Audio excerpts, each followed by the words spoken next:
tad bit busy in here to be doing something like that, don't you think? I mean, there's only one 14-pound ball left. Everyone else is using them, so maybe you shouldn't just hog it for yourself, huh?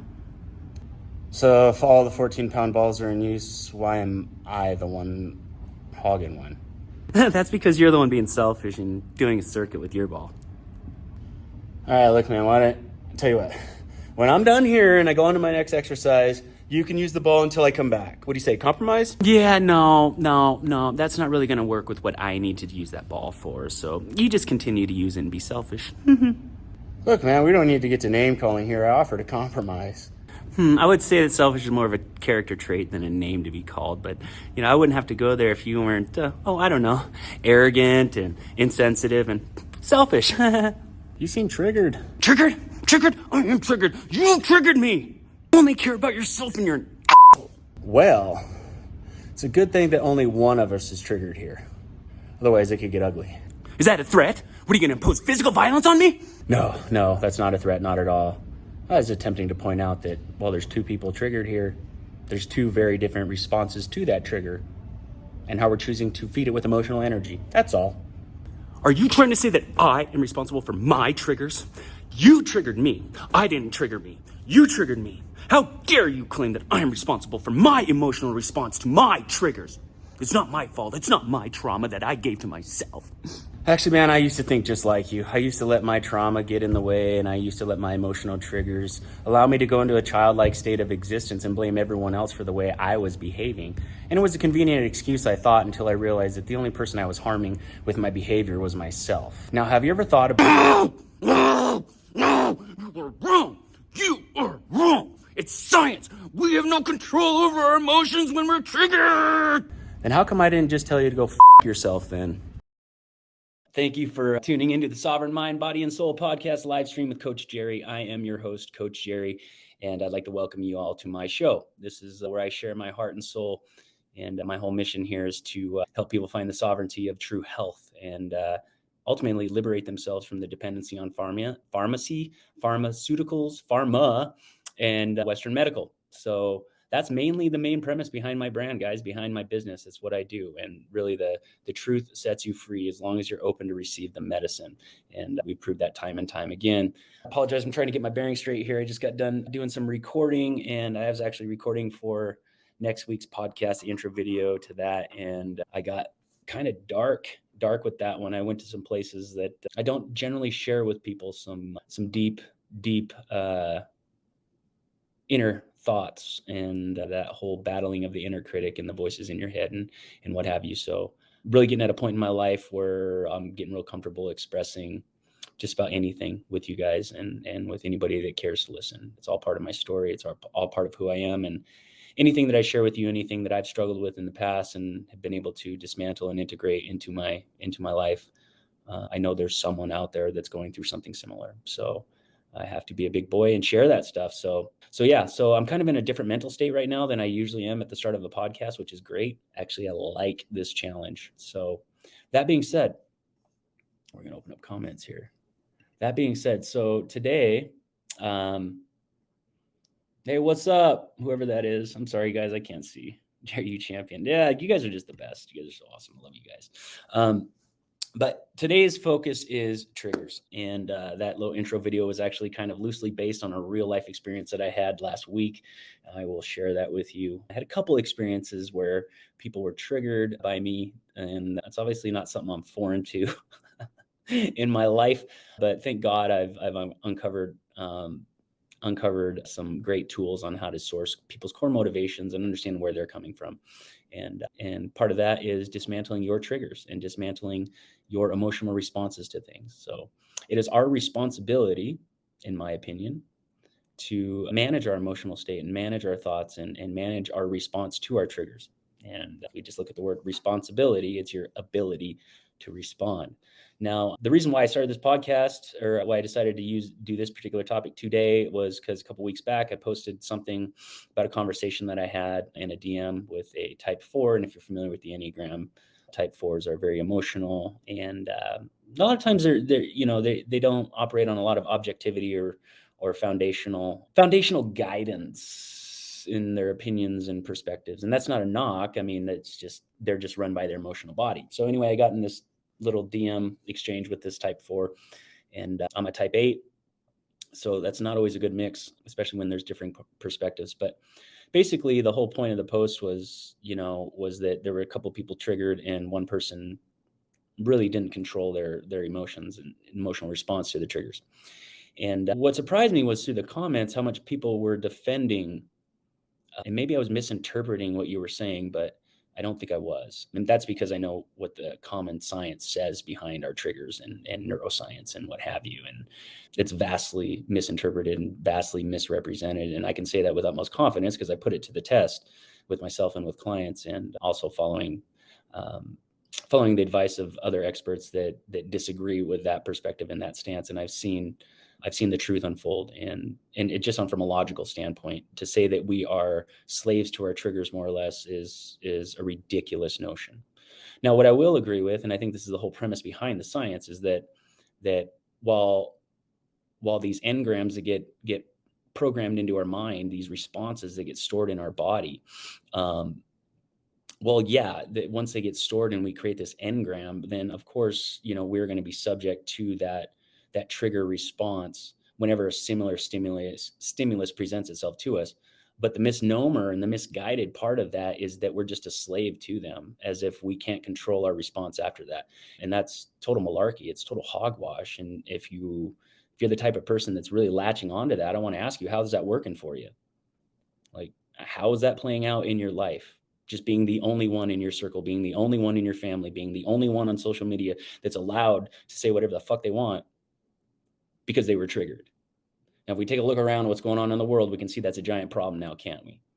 Right? People's emotions are all of a sudden dictating policies and laws. You're not allowed to say what's really on your mind because it might trigger somebody. In other words, someone might choose to not take the responsibility in using their ability to respond adequately. So since that's the case, you have to watch what you say. All right? That's bullshit. That is absolute bullshit. That's not how we advance as a species. That's not how we advance as individuals. And that's how we keep ourselves stuck. And if there's one thing that I can say that is a big part of anything I do with clients, it's getting people unstuck.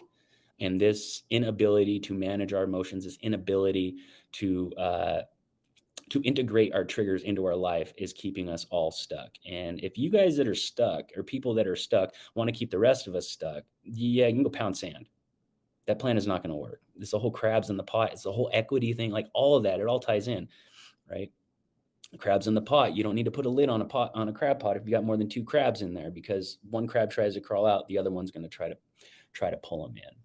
Some of you might be triggered by that, right? It might be news to you that you're not a victim, and that is your responsibility to use your ability to respond to your emotional triggers. Now, there is a definite process that you can utilize to make that happen. It's not something that just happens overnight, right? And another thing is a lot of your triggers are your triggers, and they're going to be your triggers for the foreseeable future, right? But we got to know how to measure our progress on those triggers. So if a trigger hits you that normally would have affected you for a whole day, multiple days, a month, a year, right? But you figured out how to dismantle and integrate that trigger into your life, then it might only affect you for a few moments, maybe a few hours, maybe it's really bad up to a day. Okay. And this goes up and down the line for PTSD, for severe trauma, what have you. The same principles apply. It's just the duration and the timeline to get that trigger integrate or dismantled out of your life, and your responsibility integrated into your life might take a little bit longer depending on what the trauma is. So as a lot of you guys know, trauma is a hot button right now. And, it's something that people talk about at length. Every one of us have trauma. We live in a traumatic world. We live in a world that we didn't evolve or weren't created to live in. And it's, something that I call modernity-induced psychosis. And I use that term because it's like, it's an impactful term. Do we have psychosis? Well, I mean, a lot of people do. Yeah. But, as a whole, like on some level, I would say, yeah, like if I'm just being honest, because we weren't created to live in this environment with this kind of stimulus. And what the psychosis is thinking that it's normal to be in this environment, and that it's normal to be sad a lot, and it's normal to be anxious a lot. That's not how we're created. It's not how we're living. And that's why we're experiencing so much disease. And in fact, if you follow influencers or experts like, Dr. Gabor Mate, the stuff that he says, it sounds so fringe and so, I guess, against the grain. Like when you actually think about it, it's very, very logical, very reasonable. Just his take on like multiple sclerosis and those myelinic disorders and other diseases, and how it ties into our body's overall stress load. Like, why is that hard to imagine for people? Why is it hard to fathom for people? But it really is. But that all ties into that modernity-induced psychosis and central sensitivity, central sensitization, physiological load. As I've said, you guys can go back to any of my old podcasts, any of my old content. It all boils down to that central sensitization, that physiological load. Like, what can you handle? What can you absorb right now? What is trauma? Trauma is an imprint that we put in our body, right, to remember a dangerous situation. In other words, like basically we were not equipped to handle the stimulus presented. Now, whether that be acute trauma like a car wreck, we weren't equipped to handle hitting a tree at 60 miles an hour. Well, yeah, that's going to induce trauma. But no matter what your situation is, like we've got some trauma. We all have trauma. But when we think about what trauma is, it's something that we weren't ready to endure at the moment that it happened to us, right? So our body, however you want to state it or however you want to verbalize it, right, it compartmentalizes that trauma, right? And that's when we start talking about somatic storage, right? Engram creation. If you're not familiar with what engrams are, not enneagram, like I'm always talking about, engrams. Like if you think about like what a record player does, right? So I know if I've got this Beatles album and I put it on the third groove over, it's always going to play Let It Be. No matter what record player I'm on, like if I do that, it's going to play that song, right? Well, the engrams are the same in our body. When we experience a traumatic event, the body creates a neural pattern. So we remember that, right? We remember that threat. We were not prepared for that.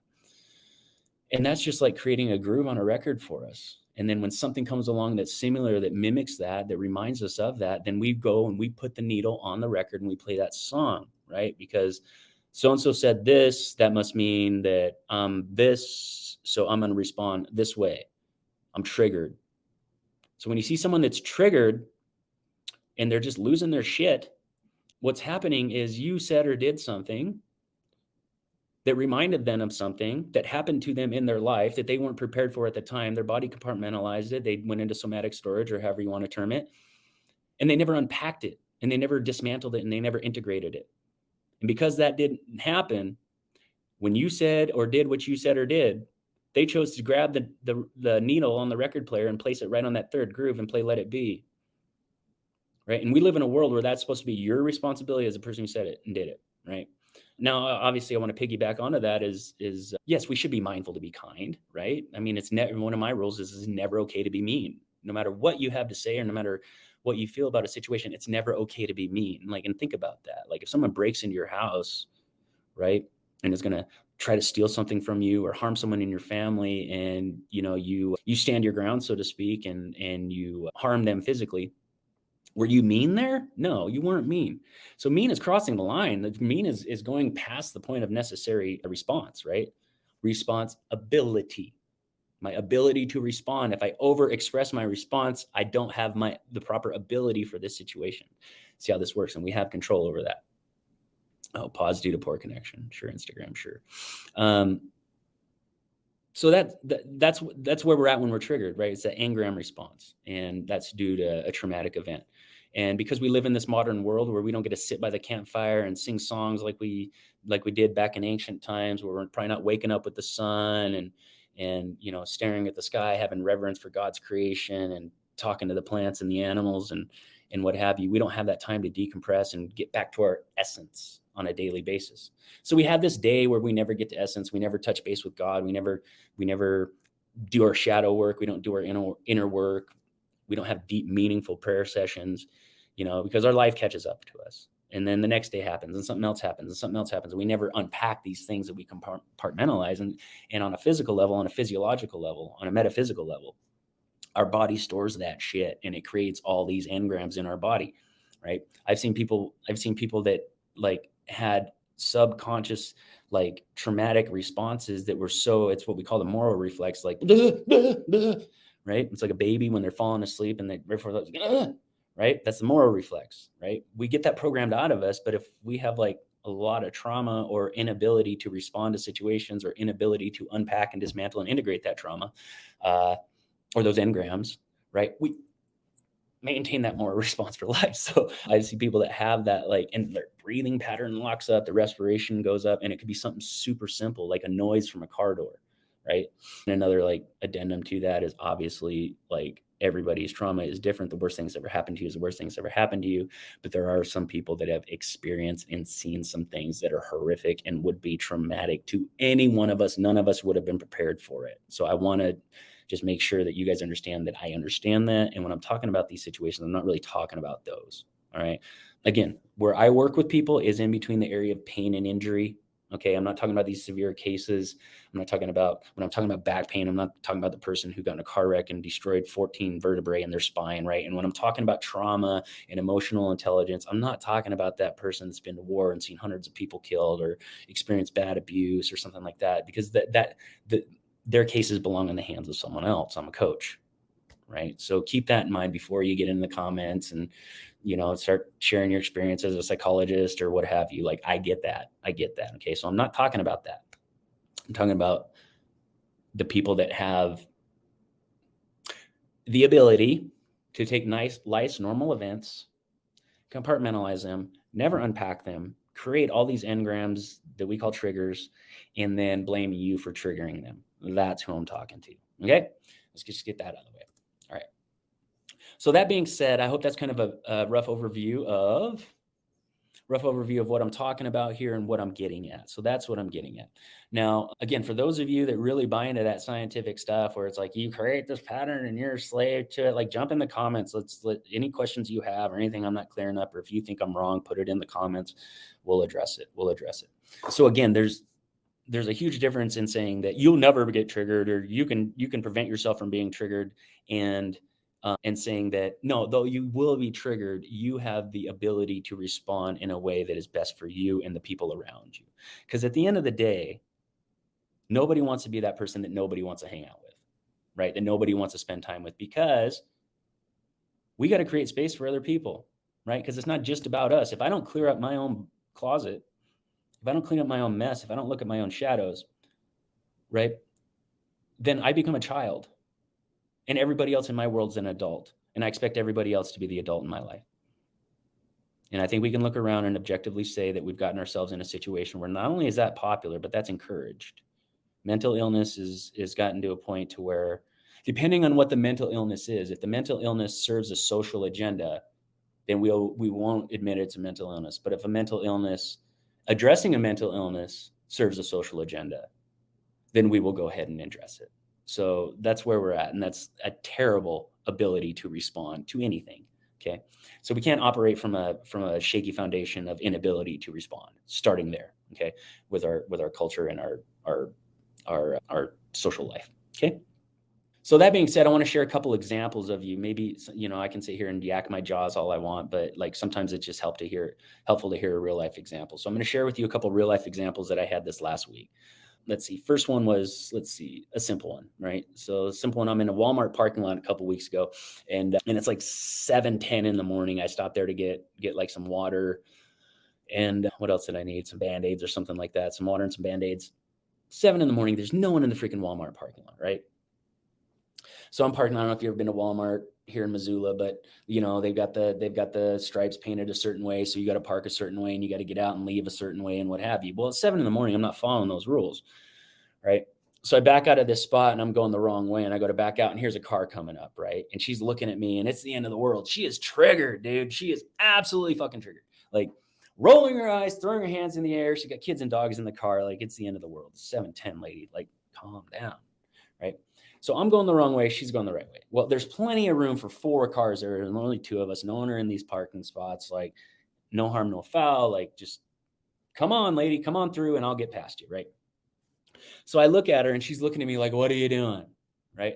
Immediately, I'm like, this is a type 1 on the Enneagram. Like, this is the perfectionist. I got to be a good person. I got to do the right thing, right? Plain as day. If not a 1, she got a high 1 in her, okay? So I look at her and I know what's going on and I'm trying not to mess with her, right? Just like, don't do anything. It's going to just set her off. She got her kids with her, right?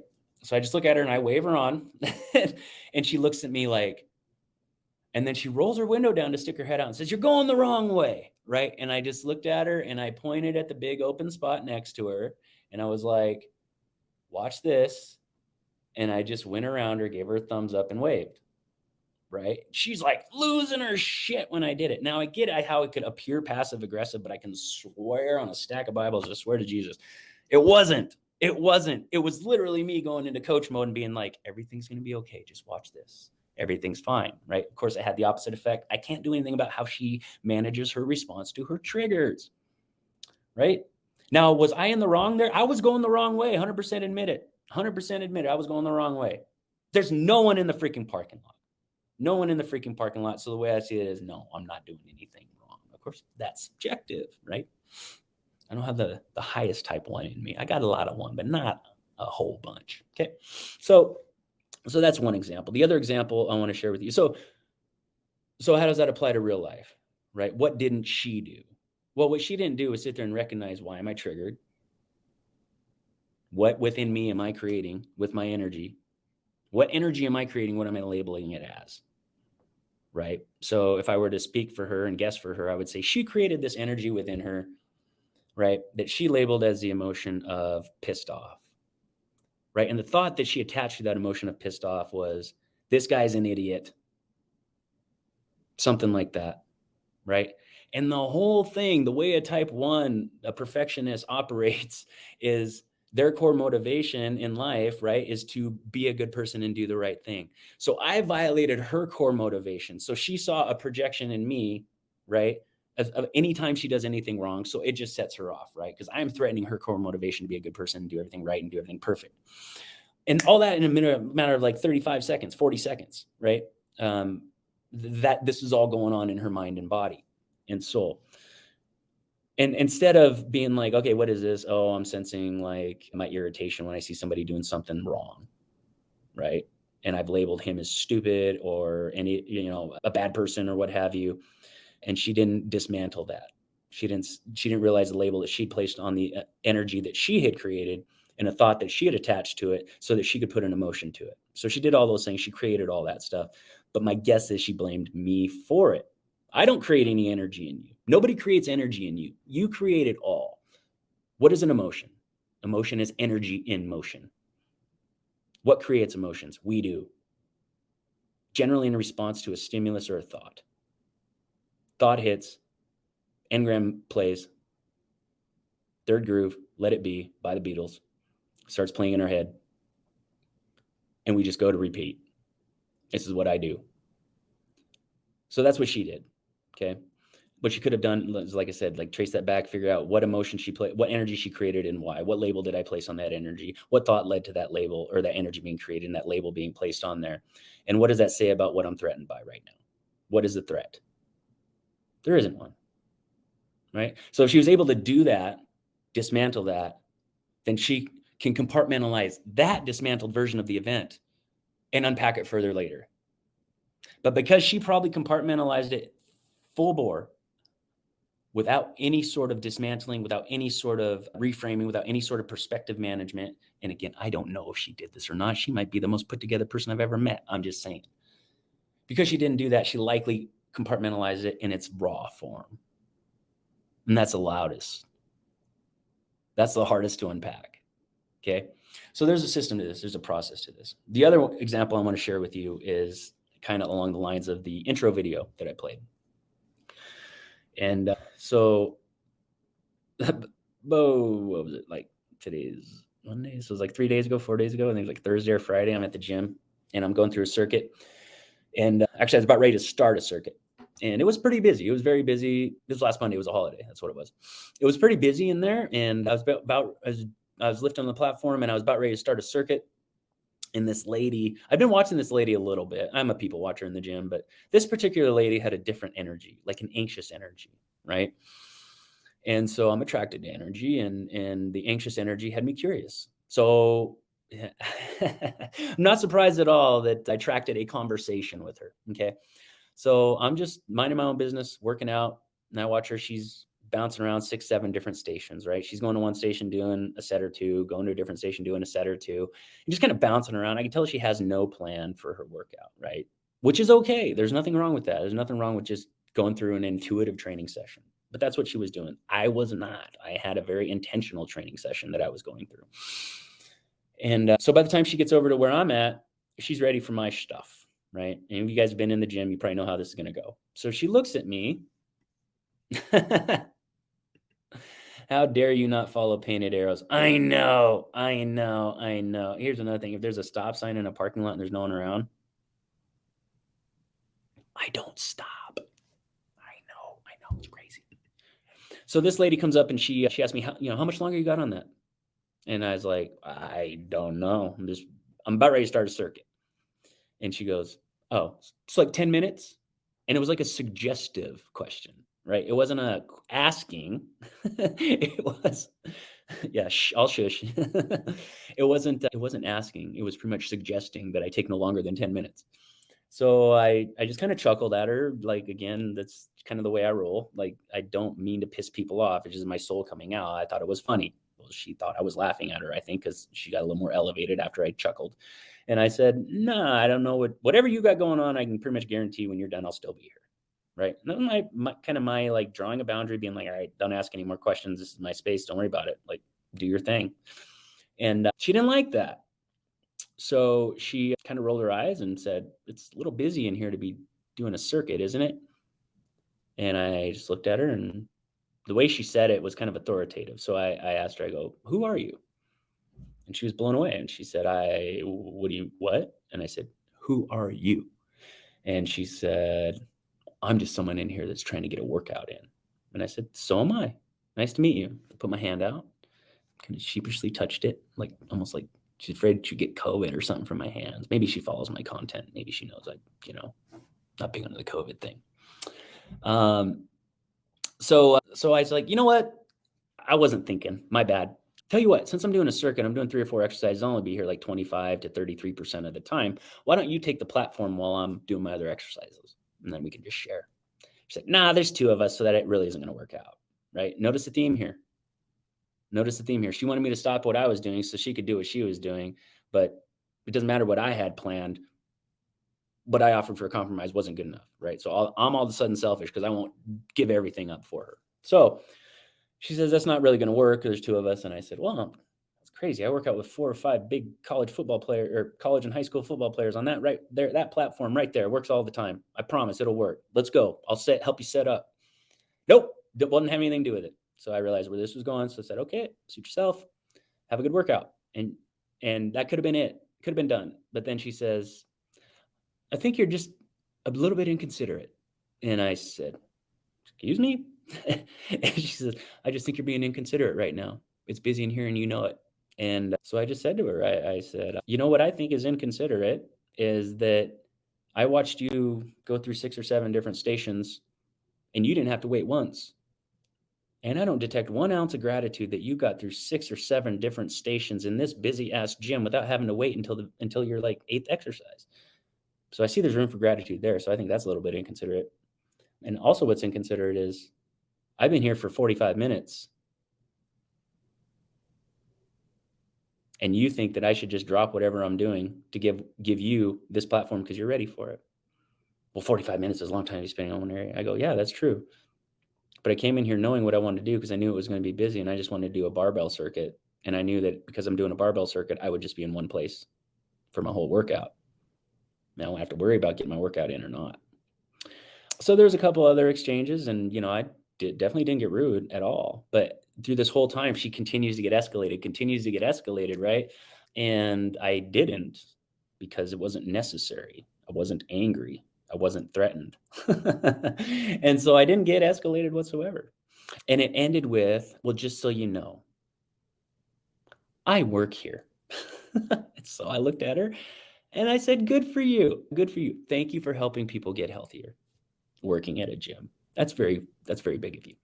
So I got done and I was like, you can do better. So I looked around and the lady next to me actually knew. And I was like, hey, do you mind if I share this with you? And I was like, I think I pissed her off. And she's like, oh yeah, by all means. I moved all my stuff over, got the entire platform all cleaned up, nice and shiny. And I went and found her, made it a point to find her. We're talking maybe 3 minutes later.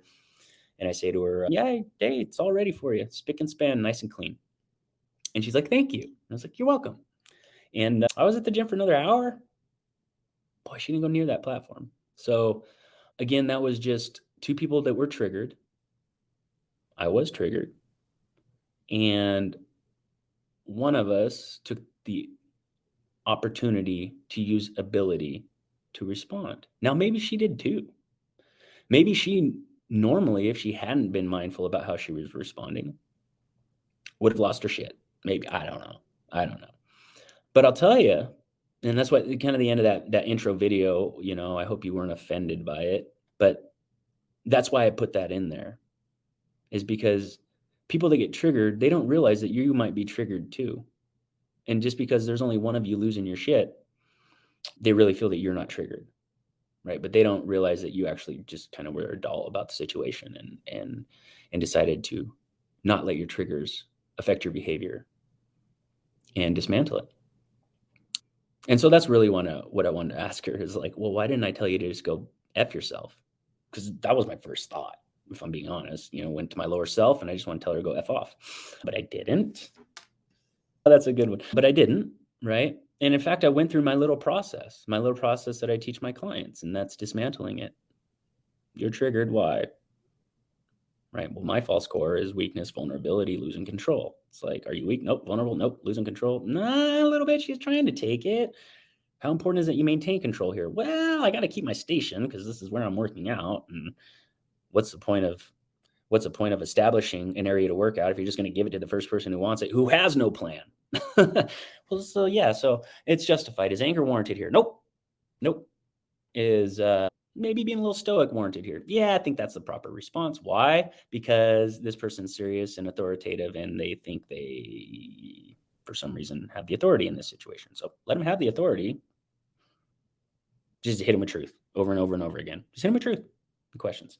So that's the approach I took, and it worked. It worked fine. Come to find out, nobody recognized her, and not sure if she works there or not.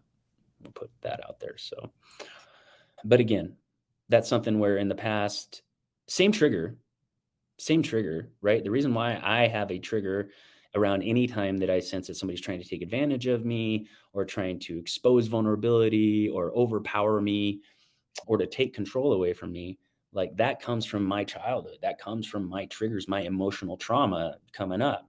For those of you guys that aren't familiar, like my mom just up and left. I was an only child. My dad was working, trying to fund 2 homes, and I was a stay-at-home.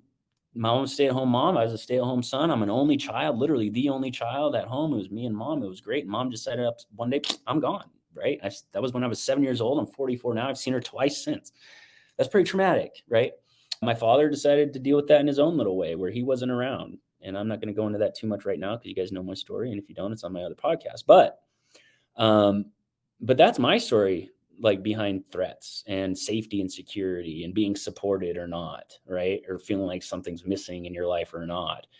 And so in the past, I would have just lost my shit. Like I would have made it a point not only to let her know that she has no place to take anything from me, but I would have made it a point to make a scene in the gym to where anybody in the gym would know that all 5'7", 154 pounds of me is not to be messed with, right?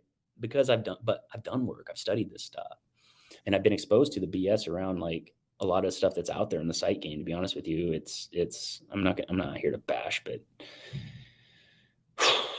it's disempowering to say the least. We'll put it that way. All right, so that was my experience with that. I just gotta check this comment out here. The gym police, you may get a ticket for using a machine you paid to use. Isn't that right? Yeah, it wasn't even a machine, dude. It was free weights. Like there's 4 squat racks in there, and I was using like an open platform doing, I think it was power cleans, clean and jerks. That's what I was doing. And yeah, meanwhile, I did ask her this too. I asked her if she went and talked to the other 3 people that were working on the same time I was, because I knew they were there when I got to my station and they were still there. And so again, it comes out to, it's not a matter of how long you've been here occupying a station. No. It's the fact that I want this one and you're on it. So come on, give it to me. So that's really where she was at. But it's fine. She's human. Like we all have our moments. But speaking of gym police, I was talking to somebody about this story. And in case some of you don't know, I got the cops called on me a couple summers ago at a local gym here because I would not wear a mask while I was working out. That's a different story. But let's just say the police were not impressed with the young man who called the cops on me because they could have been doing other things. But okay, so those are my recent experience with triggers and in real life. And so what she could have done there is she could have realized that, let's say she is a type 1, let's say she is a perfectionist, let's say she thinks that the most important thing in the world is to do the right thing. It's subjective, but we won't talk about that. To do the right thing and to be a good person. Let's say that is her, right? And what she saw in me is somebody not doing the right thing and not being a good person. So she felt justified to right that injustice. And that's where she was at, I think. If she is that type 1 in the Enneagram, that's probably somewhere near where she was at in her headspace. And so that's probably why she felt justified. What she could have done differently is she could have said, is there perfect in this situation? Is there such thing as a good person and a bad person in this situation? Right? And if there is, did she take enough time to figure out what the actual story was to figure out if she was right or if she wasn't? That's how the dismantling process works. How's my false core influencing this right now? And her false core would be that there's something wrong with her or that she's a bad person. And so while she obviously wasn't thinking she was a bad person in that situation, seeing somebody be a bad person in front of her reminds her of what she doesn't like about herself or what she wants to change about herself. Again, this is all hypothetical. This is all, we're jamming here. We're rapping.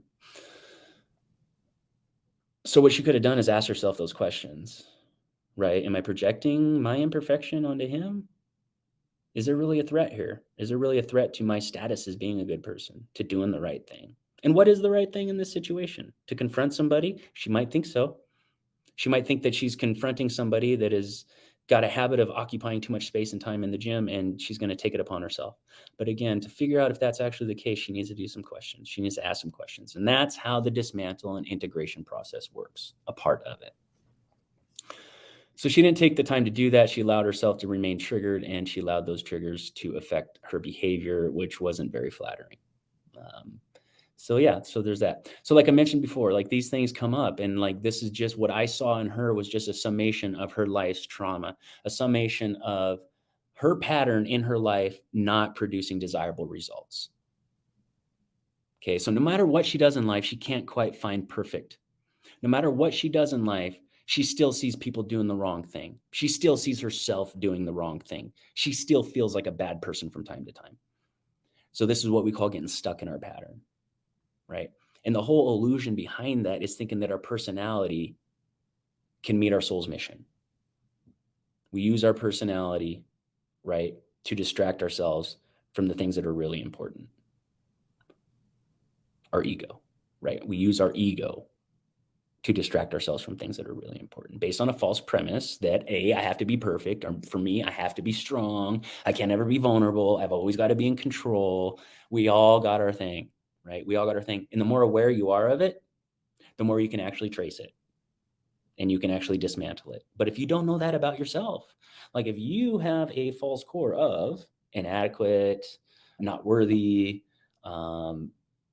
stupid, weak, imperfect, and you don't know what your core is, but you got some of a bunch of those different ones playing in you, but you don't know that your core one, like your main one is weakness, vulnerability, right? If you don't know that, then you don't know what to trace and dismantle.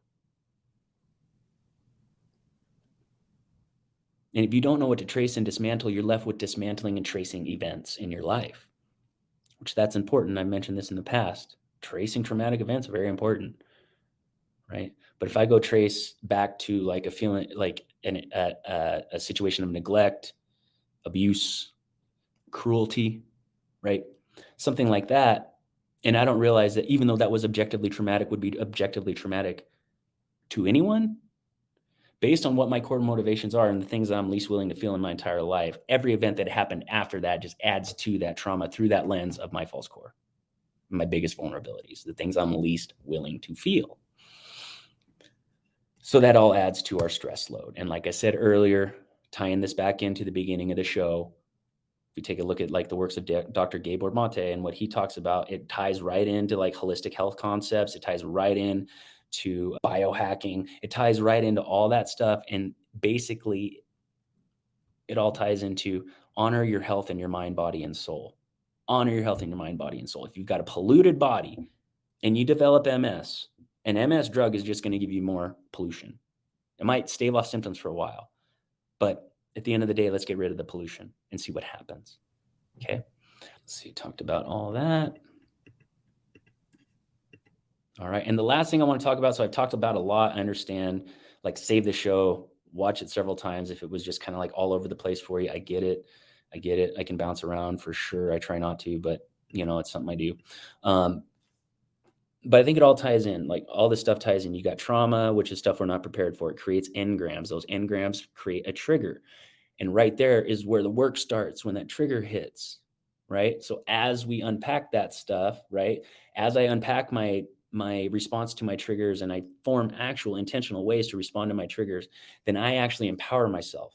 I'm not being run by my triggers. I am in control of how I interact with the world, how I interface with the world. That lowers my physiological load, lowers my stress. If I can experience anxiety, anger, depression, and realize that I have created an emotion in response to something and I've put a label on that, then I realize that I have control over what label I put on it. And you can actually go in there and make the energy completely disappear. And I'm not even going to attempt to confuse you with that drill, but it's a huge part of my program with my clients. So you can actually make that energy that you created disappear. All of that lowers your physiological load, as opposed to just packing it away, compartmentalizing it, never unpacking it, letting it be part of your trigger response system, right? And every time something comes up, you're constantly putting these triggers back, that moral reflex all day, all night. So you see how the exchange is there between just letting your triggers run your life, letting your engrams run your life, and actually being intentional with what you do with those triggers, your ability to respond to those triggers. You're actually creating an energy surplus as opposed to an energy deficit. That's going to lower your central sensitivity, right? Your central sensitization, which is our ability to withstand pain in our entire body. How many people have physical pain in their entire body? Doctors can't source it. They don't know what's wrong. All they do is throw drugs at them. But really, this is just stored trauma in the body that needs to get released. Challenge me on that. I dare you. I'm not triggered. I was just trying to act tough, So we got all that. Again, that creates a trigger. Our personality is what we use to pretend like we don't get triggered, or we're fine, we're not affected by our triggers, or I don't have trauma, right? And then we end up living for 3-4 decades in between that area of pain and injury. And then we finally get injured and we go see a doctor, right? Instead of seeing someone like me when you're in between pain and injury to keep you from needing to go to the doctor. Just throwing that out there. But the last thing is like repression versus expression, right? All of this boils down to our ability to express ourselves. What we keep in our body is what keeps us sick, right? A feeling buried alive never dies. And, this whole packing things away, compartmentalizing and never unpacking them, just realize that if that is your strategy, someone in your life has influenced you in a way to make you think, feel, believe, intuit, emote, whatever you want to say, opine, that what you have to express isn't worth expressing. And in my work with people, like in the Enneagram work, like a lot of times they have like a low 8 score. I'm a type 8. Low 8 score in their Enneagram profile. And that says like, you've been told that you're not allowed to be angry. You've been told that you're not allowed to express your emotions. But we have to. We are expressive beings. If we sock it inside, we're just going to make ourselves sick. Okay. So we're expressive beings. We're not repressive beings. So to really take a look at like where you are holding back your expression of yourself. Do you find yourself constantly biting your tongue? Right? Do you bite your tongue because you just don't know how to communicate very well? Well, there's exercises and drills you can do to correct that. But if that's really the case, like you are not good at communicating, work on that, right? But if you aren't speaking your truth or your mind because someone has told you that it's not valid, or you believe deep down for some reason that it's not valid, take a look at that. You're just making yourself sick. You're just making yourself sick. I had a meeting with a client, and this client has had issues in the past with with taking action on things that they know is good for them, that they know is best for them. And they call it lazy, or they call it, emotional roller coasters, or exhausted, or, whatever, a whole bunch of different terminologies for it. But basically, this is an expression thing. So I asked her, I was like, let's say you got a friend, and his friend gives a speech in front of a group that you're a part of, and it's 20 of you at the group, and the speech is horrible. It's terrible. Like, nothing about it was good. It was boring, hard to listen to, the whole 9 yards. And they come in and ask you, how was the speech? Are you going to be able to tell them exactly what you think? And she was like vehemently, oh no, no, not going to be able to do that, right? And like, we were able to unpack that as selfish. That's selfish, because the real reason why we're not doing that is because we don't want to feel uncomfortable about delivering the truth. There's something about ourselves that we believe is not worthy of expression, right? So if you can't even tell someone the honest truth about what you think or what you feel when they ask for it, where else are you holding back your ability to express yourself in life, right? So for her, it starts with that little stuff, but it was manifesting in, starting and stopping things, not seeing things to completion, learning things and not applying them to her life, that type of stuff. But really, that is just showing how not getting our expressive body out, not communicating ourselves, like our fifth chakra stuff, right? Our throat chakra stuff. How, not paying attention to that, not being in tune with that can really make us sick, really make us sick. But anyway, I know that's a whole lot to throw at you guys, but to be honest with you, this is a pretty in-depth topic, and it's a pretty hot button topic right now. And I see a lot of influencers and, some of my own friends on here. I mean, I had people like throwing scientific terminology at me, blah, blah, blah, blah, blah, blah. And so I DM'd them. I'm like, who are you using these concepts with? In other words, who have you helped with this information? Nobody. The answer was nobody. They haven't applied it, not even to themselves. So don't push in my face a scientific theory or concept or something you've read that you haven't tried on yourself first and on multiple people afterwards. Everything I'm sharing with you today is a big part of my personal development, my personal battle with trauma, my personal integration process, individuation process, which I've also shared with dozens of clients. This isn't just something I'm pulling out of my ass as a hypothetical, or I read this or I read that, right? Good reference for you, Dr. Gabor Mate, The Body Says No, In the Realm of Hungry Ghosts. In the Realm of Hungry Ghosts is more of like a human interest type documentary type book, but it's fascinating. And on Audible, man, it'll get you moved. It will get you moved to tears, probably. Fantastic book. The Body Says No, another book. The Body Always Keeps Score. I forget the author off the top of my head. Those are really good books. How Emotions Are Made is a fantastic book, and it really just punches in the face right now the scientific paradigm behind emotional responses and triggers. And you know how I think. So long as we keep people thinking that they have no ability to respond to their triggers and they're just slaves of their triggers and they are their trauma. I had someone tell me that pain forms who you are. We're formed by pain. And as long as you want to let the pain form who you are and identify with your pain, then yeah, that's true, right? But if we're only focusing on the pain, then where's our gratitude? Where's the wins? How are we not formed by the wins too, right? We're formed by the pain, but overcoming the pain helps us form our highest self, right? Sorry, I kind of got off tangent there. I do that. But anyway, so yeah, that's it, like, there's the truth and there's not the truth. I mean, that's all there is to it. Gabor Mate, Body Keeps Score, Body Says No, In the Realm of Hungry Ghosts, How Emotions Are Made. And, those are some pretty good references, some pretty good resources. If you got some time and you've got a really big appetite for deep, heavy concepts, dabble around in Dr. Carl Jung for a little bit.